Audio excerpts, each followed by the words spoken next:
신앙 고백 우리 하겠습니다. 나는 전능하신 아버지 하나님 천지의 창조주를 믿습니다.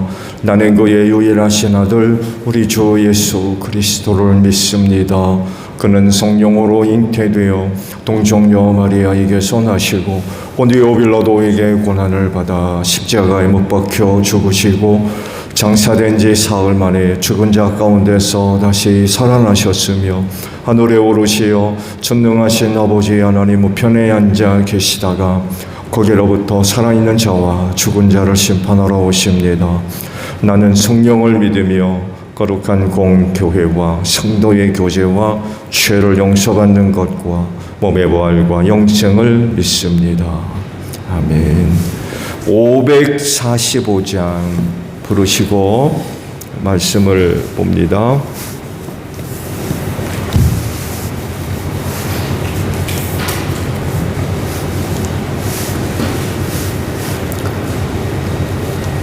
찬송가 545장이에요.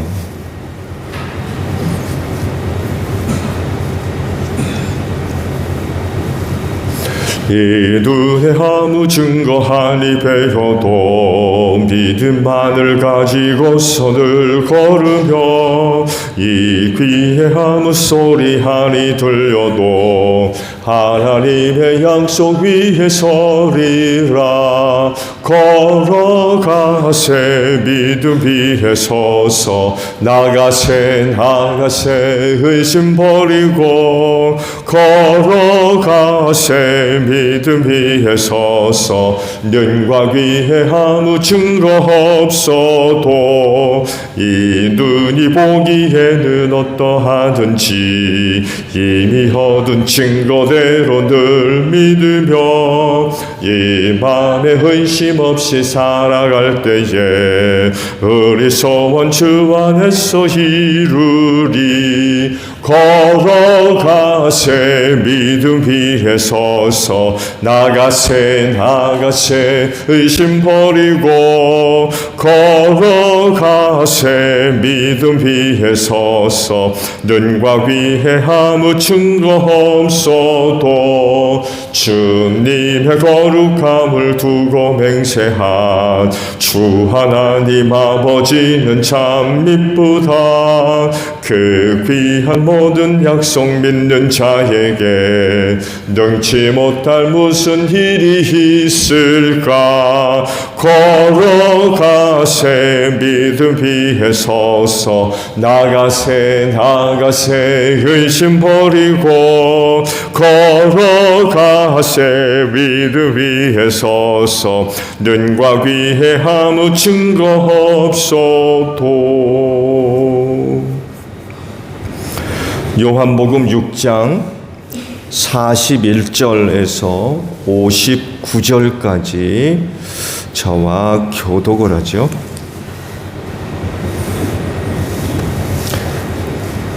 요한복음 6장 41절에서 59절에요. 유대인들은 예수께서 내가 하늘에서 내려온 빵이다 하고 말씀하셨으므로 그분을 두고 수근거리면서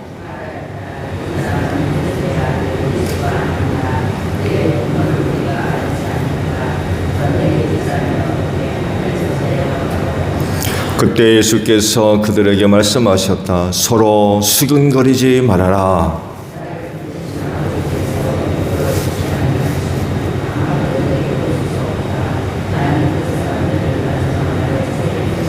예언서에 기록하기를 그들이 모두 하나님께 가르침을 받을 것이다 하였다. 아버지께 듣고 배운 사람은 다 내게로 온다.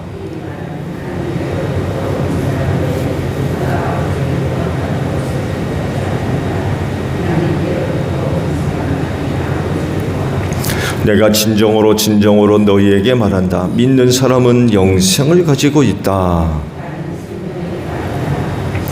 너희의 조상은 광야에서 만나를 먹어도 죽었다.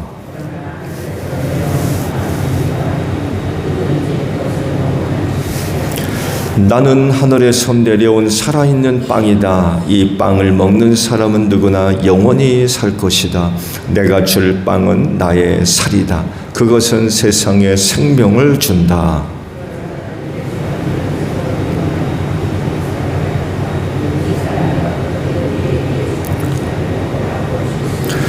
예수께서 그들에게 말씀하셨다.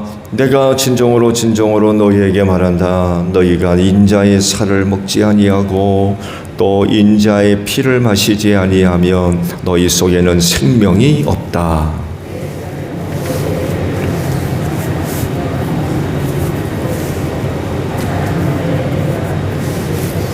내 살은 참 양식이요 내 피는 참 음료이다.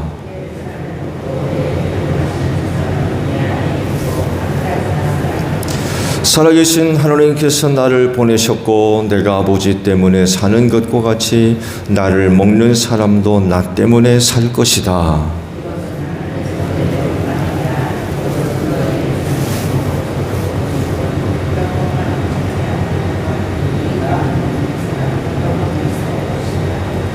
함께합니다. 이것은 예수께서 가버나움 회당에서 가르치실 때 하신 말씀이다. 아멘. 오늘은요 42절에 있는 말씀을 함께 나누려고 합니다. 이 사람은 요셉의 아들 예수가 아닌가? 그의 부모를 우리가 알고 있지 않은가? 그런데 이 사람이 어떻게 하늘에서 내려왔다고 하는가? 라는 말씀입니다. 기독교 신앙의 내용들을 보면 굉장히 신비스럽고 또한 비밀스러운 내용들이 거의 대부분을 차지합니다. 일단 예배의 대상이신 하나님만 보더라도 인간이 생각할 수 있는 그런 부분에 혹은 영역에 계신 분이 절대로 아니죠. 그러니까 인간이 갖고 있는 그 어떤 것으로도 파악할 수 없는 분이세요. 이사야가 고백하기를 숨어 계신 분이라고 그렇게 얘기할 정도로 하나님을 파악하고 이해를 하고 심지어는 경험하는 일까지 이게 쉽지가 않아요.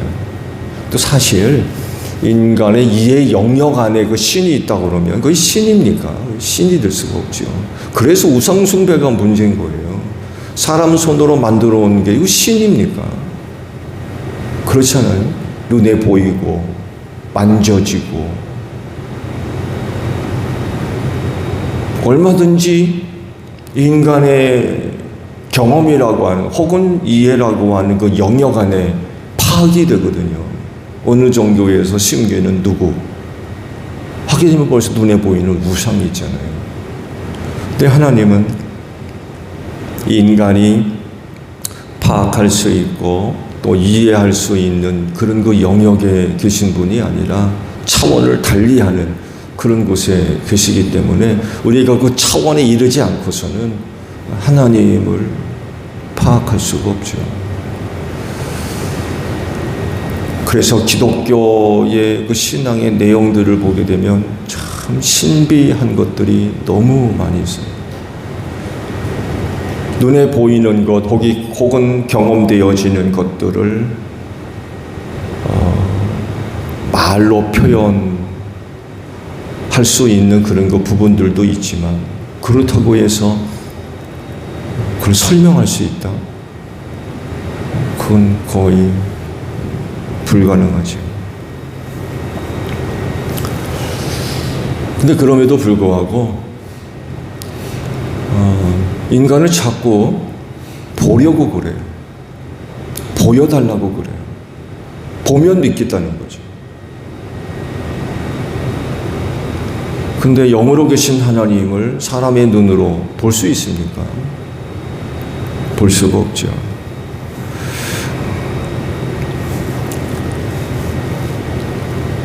사람 손으로 만들어진 어떤 물건들을 신으로 섬기는 어떤 사람들의 그 넌센스죠. 이건 웃기는 그런 그 모습들을 보여주는데 기독교는 눈에 보이지 않는 신을 섬겨야 한다라는 그런 그 측면에 있어서 다른 종교와는 판이하게 다른 그런 그 신앙의 내용들을 가지고 있죠. 실제적으로도 하나님은 자기 모습을 보여주지 않으셨어요. 왜? 본문은 죽는다고 그러셨기 때문에 사람을 죽이면서까지 자기 모습을 보여주실 분은 아니라는 거죠. 어떻게든 구원하려고 하시는 분인데 그래 내 모습 보고 죽어라 그런 분이세요 하나님이? 그럴 수는 없는 거죠. 그런 의미에서 모세는 참 대단한 사람이었죠. 그렇죠? 하나님을 좀 보여주세요 라고 그러니까 바위 틈에 숨겨두셨다가 지나가고 난 뒤 그 뒷모습을 보게 하셨어요. 이런 것 보면 참 모세는 참 하나님께로부터 특별한 그런 그 은혜를 받은 사람이면 틀림이 없는 것 같아요. 또 하나, 예수님의 12제자뿐만 아니라 예수님과 동시대에 살았던 많은 사람들도 정말 큰 은혜를 받았다고 할 수 있죠. 왜? 사람이 되신 하나님을 봤기 때문에 그래요. 사람이 되신 하나님.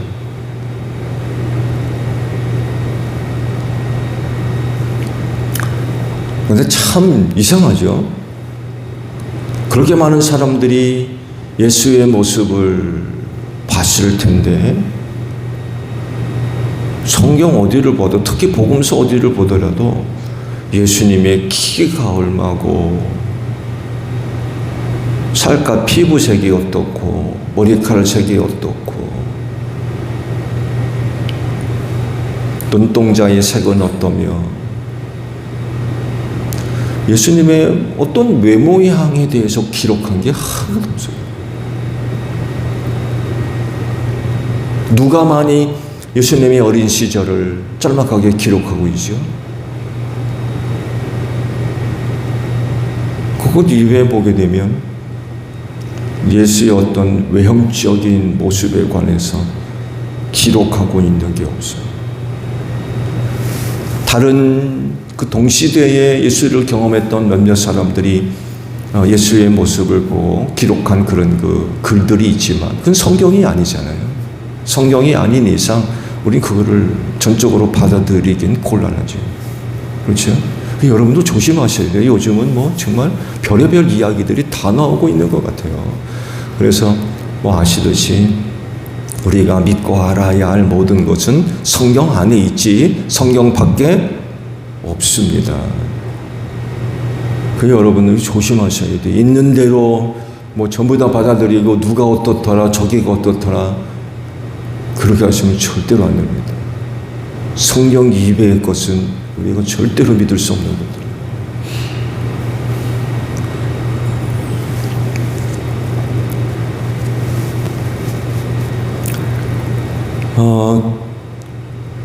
우리가 알아야 할 신앙의 그런 그 내용들을 보게 되면 앞서 말씀을 드린 대로 인간이 갖고 있는 이성적인 어떤 분별과 지식과 경험을 뛰어넘는 그런 그 영역에 있는 것들을 진리로 가지고 있죠.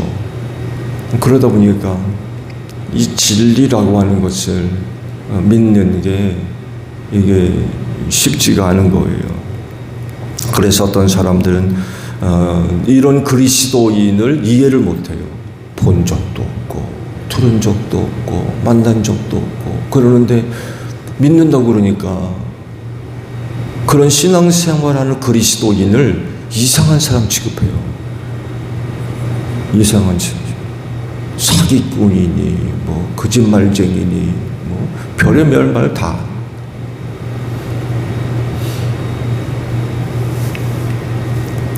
예수님 당시 사람들은 예수님을 두고 믿음을 갖는데 쉬웠을까요? 어려웠을까요?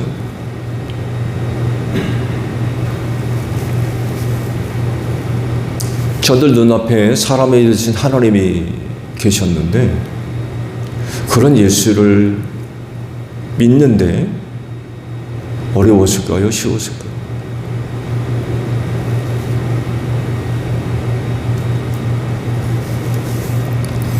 오늘 주신 말씀에서 당시 사람들의 반응을 찾아볼 수가 있죠. 예수님이 자신을 가리켜서 하늘에서 내려온 빵이라고 하셨어요. 이 말씀 때문에 당시 유대인들을 비롯해서 제자들 가운데도 굉장히 큰 혼란이 일어났어요. 안타까운 건 예수의 제자들 가운데도 이 말씀 때문에 난리가 났었다는 거예요.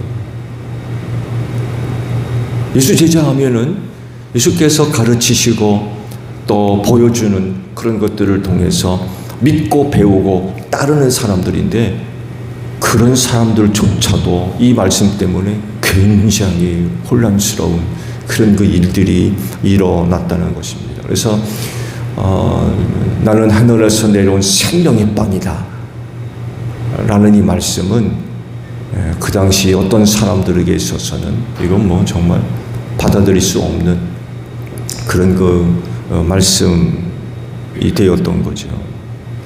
일단은 예수께서 하신 이 말씀을 이해를 못했어요. 무슨 말씀을 하는지 이해를 할 수가 없었어요.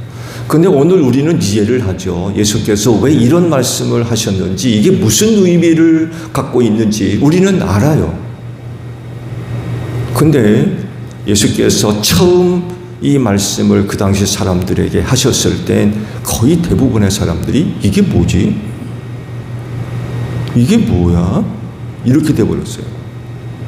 거의 받아들일 수 없는, 혹은 이해할 수 없는 그런 그 말씀이 돼버렸다는 것입니다. 그래서 많은 오해를 낳게 됐죠. 일부 사람들은요, 역시 믿지를 않아요. 받아들이지를 않고. 그런 게 어디 있느냐는 거죠. 무슨 자기가 하늘에서 내려온 빵이라고 그래? 왜냐하면 우리가 그의 부모를 알고 있는데, 저희 아버지가 요셉이고 저희 형제 자매가 우리와 함께 살고 있는데, 아니 무슨 자기가 하늘에서 내려온 빵이라고 그래? 이렇게 돼버렸어요. 실제적인 반응이죠.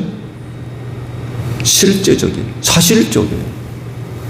그들의 그런 그 반응은 뭐 추상적이건 뭐 그런 게 아니라, 그들이 그렇게 이야기를 하고 그렇게 반응을 보였다는 것은 실제적입니다. 사실적이고요.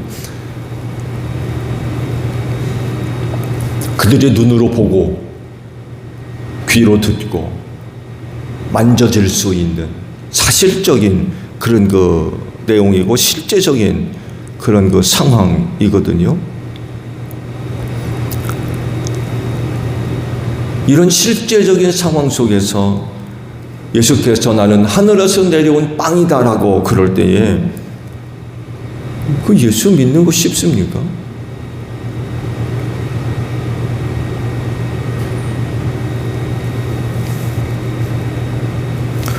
예수에 대해서 이렇게 반응하는 것에 대해서 그게 아니라 이렇고 이런 거야 라고 한들, 그들이 그거 우리가 얘기하는 거 받아들일 수 있어요? 왜? 저들이 얘기하는 게 사실이거든요. 우리가 그의 부모를 알고 있고 그의 형제 자매들이 우리와 함께 살고 있는데 자기가 하늘에서 내려온 빵이래 이러고 얘기하는데, 그게 아니라 라고 할 때 그 말을 받아들이겠느냐고요.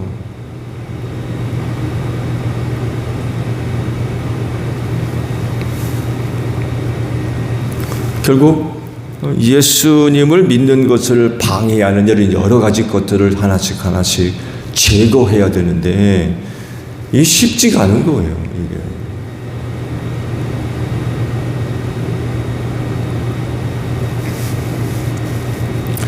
그래서 당시 사람들에게 믿음을 주기 위해서 예수 자신을 믿는 데 도움이 될 수 있도록 하기 위해서 예수님이 행하신 것이 있죠. 바로 표징, 그리고 기적, 이런 것들을 행해 보이시면서 나를 믿으라는 거죠. 내가 하늘에서 내려온 빵이라는 거, 내가 그리스도요 메시아라는 걸 믿으라고.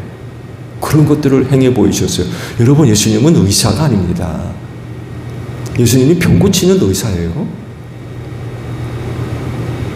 뭐 귀신을 쫓아내는 뭐 마술사입니까? 퇴마사예요?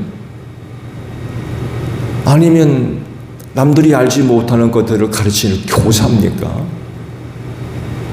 물론 예수의 사역 속에 그런 것들이 포함되어 있지만 우리 가운데 오셔서 그런 모습을 보여주셨던 이유는 나를 믿으라는 거죠. 내가 하늘로부터 내려온 빵이라는 것, 내가 메시아요 그리스도며 하나님의 아들이라는 걸 믿으라는 거예요. 믿으라.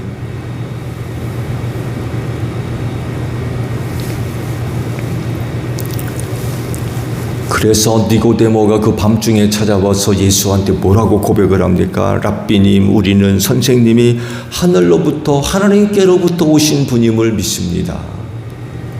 하나님이 함께하지 않으시면 누구도 이런 일을 할 수 없습니다.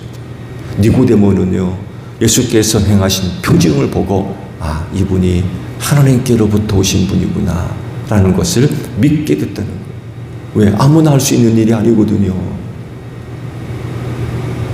가나의 혼인잔치 뒤에 찾아왔는데 그 소문을 들었나 봐요. 누군가를 통해서. 물이 포도주가 됐다는 거잖아요. 물질적으로 완전히 다르잖아요. 물과 포도주가 어떻게 같습니까? 근데 물이 변해가지고 포도주가 됐대요. 완전히 다른 게 된 거 아니에요. 이거 누가 합니까? 이런 일을. 이거를 전해 들었는지 아니면 그 가나의 혼인잔치에 와 있었는지 모르겠습니다만 해도 이와 간에 가나의 혼인잔치 그 다음에 예수께서 찾아와가지고 그런 고백을 한 거예요. 표징을 보고 믿은 거죠.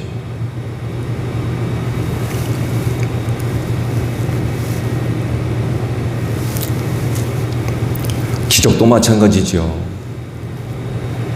마술사도 아니고, 마술사는 눈속임아닙니까? 사람의 눈을 속이는 거. 근데 기적은 다르거든요.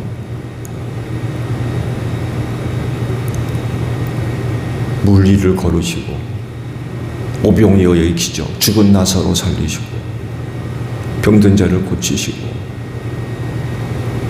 걷지 못하는 자를 걷게 하시고, 눈먼 자를 보게 하시고. 언젠가 말씀을 드렸나요? 침뱉떡을 이겨서 눈에 발라 가 씻으라고, 실로암 못에 가서 씻으라고 그랬을 때 학자들은 그렇게도 해석을 해요. 예수께서 진흙을 이겨 눈알을 만들어서 넣으셨다고. 그냥 눈 곁에다 진흙을 바른 게 아니라 소켓을 만들었다는 거예요. 소켓. 눈알을 만드셨다. 못할 게 없죠. 예수께서 그거 못하시겠어요?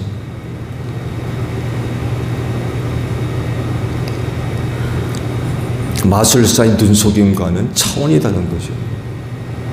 예수님의 행하신 기적은 이건 정말 눈으로 보이지만 설명할 수 없는 그런 그 놀라운 일들을 행하셨죠. 이런 것들을 보고 예수를 인정하고 받아들이고 영접하며 믿을 수 있어야 된다는 거죠. 왜냐하면 일반적인 사람은 그런 일을 절대로 할 수 없거든요.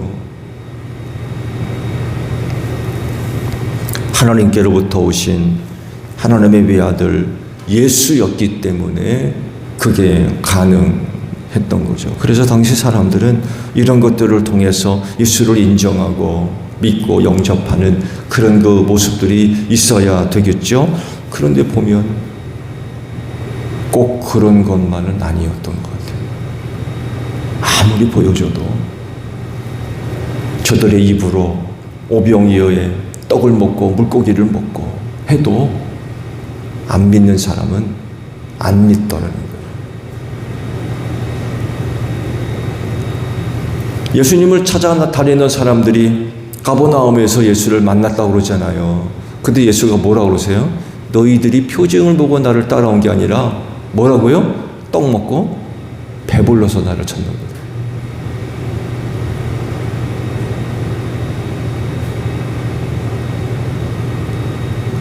보고 믿는 사람들도 있었지만 아무리 보고 듣고 떡 먹고 물고기를 먹어도 믿지 않는 사람은 안 믿더라는 거예요.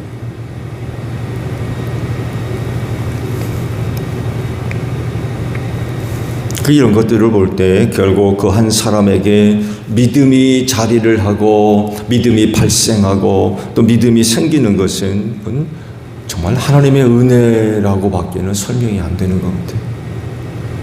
하나님의 은혜.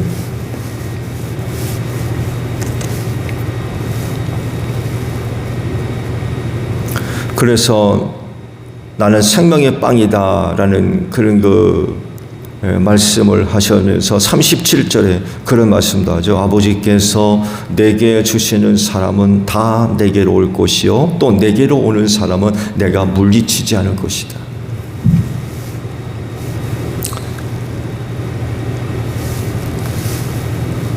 하나님께서 아들에게 보내주신 사람, 이런 사람들만이 예수를 믿을 수 있었다는 거예요. 스스로의 어떤 의지, 예수 믿어야지, 그런다고 믿음이 생기는 게 아니라는 거예요. 하나님께서 아들에게 보내주신 사람, 그런 사람들만이 그 예수를 영접하고 믿을 수 있었다는 거죠. 상황을 좀 바꿔서 이 시대 사람들은 어떨까요? 2000년 전에 예수와 함께 예수와 동시대에 살았던 사람들의 그런 그 반응들을 말씀드렸는데 2000년 뒤 오늘 이 시대의 사람들은 어떻습니까?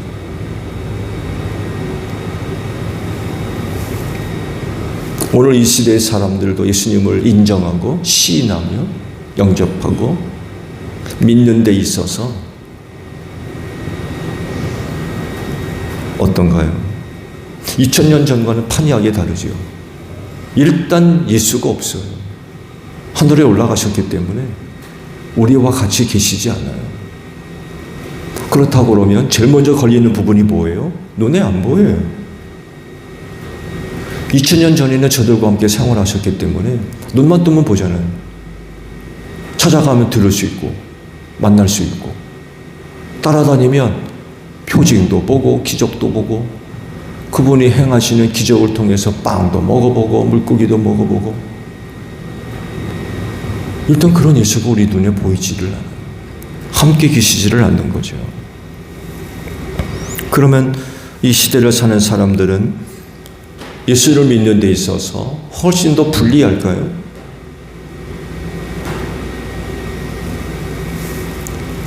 그렇지 않습니다. 왜 그럴까요? 성령이 계시기 때문에 그래요. 하나님의 영이신 성령.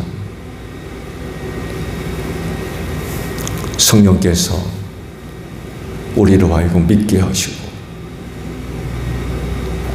깨닫게 하시고 알게 하시는 그런 그 은혜를 주시기 때문에 그 예수를 우리가 믿게 되는 거죠.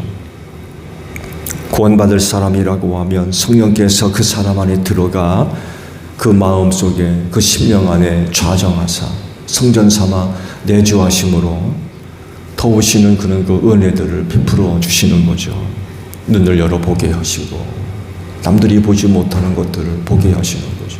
귀를 열어 남들이 듣지 못한 걸 듣게 하시고 마음을 열어 예수를 영접하게 하고 그 마음을 감동시켜서 믿음을 갖게 하는 그런 그 은혜들이 있다는 거죠. 그때도 지금도 하나님께서 예수에게로 보내주신 사람이 아니면 예수를 믿을 수 없다는 거예요. 지금 이 시대도 똑같아요. 예수가 계실 때에도 안 믿었는데 없을 때에는 더 말할 것도 없는 거죠. 그러나 그럼에도 불구하고 구원해 주시기로 한 사람들이라고 하면 하나님께서 구원하시기로 약속된, 예정된, 선택된 그런 사람들이라고 하면 믿음을 주시는 거죠. 성령을 통하여서 그런 소중한 그 은혜들을 베풀어 주십니다. 그래서 성령의 증거는 어느 것보다도 분명하고 확실합니다. 성령으로부터 증거를 얻은 자들은 예수 부인할 수 없어요. 왜 그래요? 그분이 그 사람 안에 성전 삼아 내주에 계시기 때문에 그래요. 그분을 간접적으로 경험하는 게 아니라 그 사람 안에 성전 삼아 내주하심으로 인하여서 직접적으로 경험하게 하시는 거예요. 예수님 시대까지만 해도 하나님은 타자입니다. 근데 성령 시대에 들어서면서부터 엄청난 그런 그 변화가 나타났죠. 믿는 자 안에 계시다는 거예요. 믿는 자 안에, 내 바깥에 계시는 게 아니라 안에 있다는 거예요. 이제 직접적으로 그분을 경험하게 하신 거죠. 그래서 성령을 통하여서 증거된 건 어떤 것보다도 확실하고 분명하기 때문에 성령을 통하여 증거를 얻은 자들은 절대로 예수를 부인할 수 없어요. 그럼에도 불구하고 예수를 부인한다? 성령 받은 사람이 아니에요. 그건 있을 수가 없는 거예요. 성령의 확실한 증거가 있는데 예수를 주가 아니라고 얘기한다는 건 그건 있을 수 없는 거예요.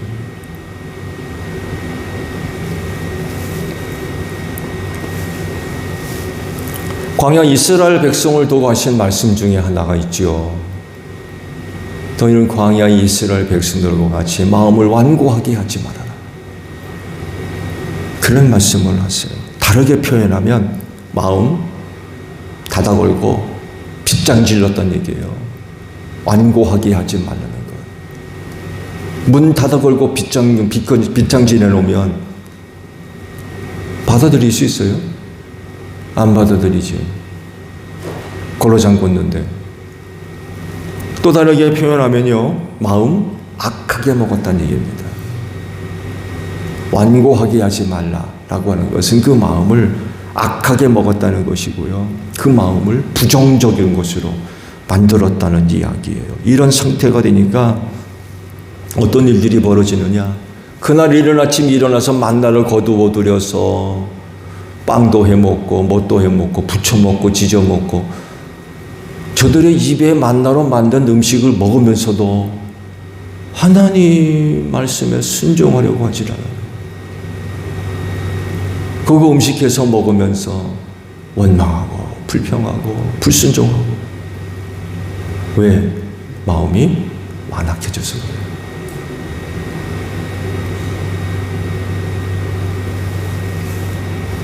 그래서 하나님을 향하여 혹 하나님과 관련된 것이라고 하면 모든 것에서 그 마음 열고 겸손해야 됩니다.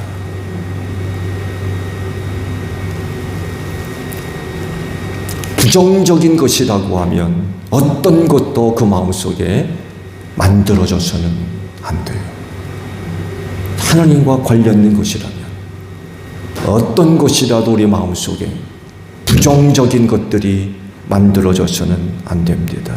그럼에도 불구하고 그런 것들을 우리 마음에 허용을 하는 순간 누가 들어와요? 사탄이 틈타고 들어오게 돼 있어요.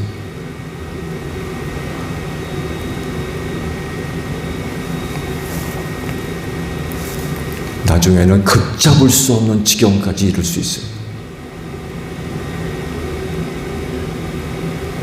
하나님을 향하여 우리가 어떤 마음을 품고 있느냐, 굉장히 중요해요. 근데 참 감사하게도 하나님의 영이 우리 안에 성전 삼아 내주하셔서 우리를 은혜의 자리로 이끌어 가신다는 거죠. 우리가 성령님께 이렇게 반응을 해야지 우리의 마음을 완고하고 완악하게 만들면 예수 믿는데 큰 지장을 초래할 수밖에 없어요. 말씀드린 대로 걷잡을 수 없는 지경으로까지 빠져들 수 있어요.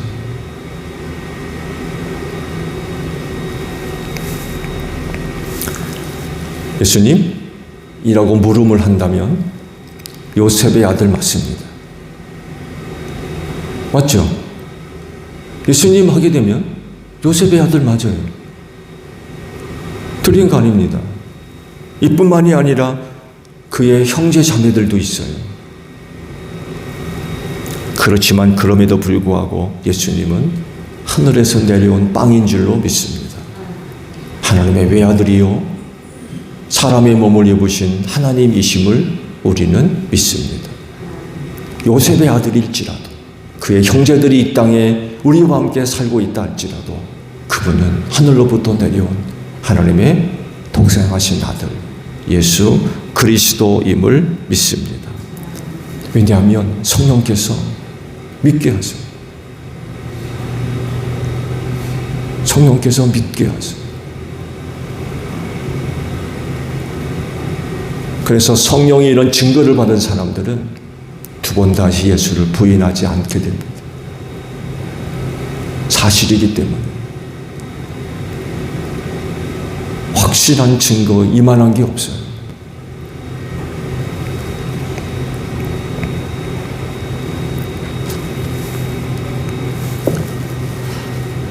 오늘도 여러분 안에 내주하시는 성령의 감동하심에 믿음으로 순종하며 생활할 수 있는 여러분들이 되시기를 바랍니다. 주기도만 합니다. 하늘에 계신 우리 아버지, 아버지의 이름을 거룩하게 하시며 아버지의 나라가 오게 하시며 아버지의 뜻이 하늘에서와 같이 땅에서도 이루어지게 하소서. 오늘 우리에게 일용할 양식을 주시고 우리가 우리에게 잘못한 사람을 용서하여 준 것 같이 우리 죄를 용서하여 주시고 우리를 시험에 빠지지 않게 하시고 악에서 구하소서. 나라와 권능과 영광이 영원히 아버지의 것입니다. 아멘. 기도하겠습니다.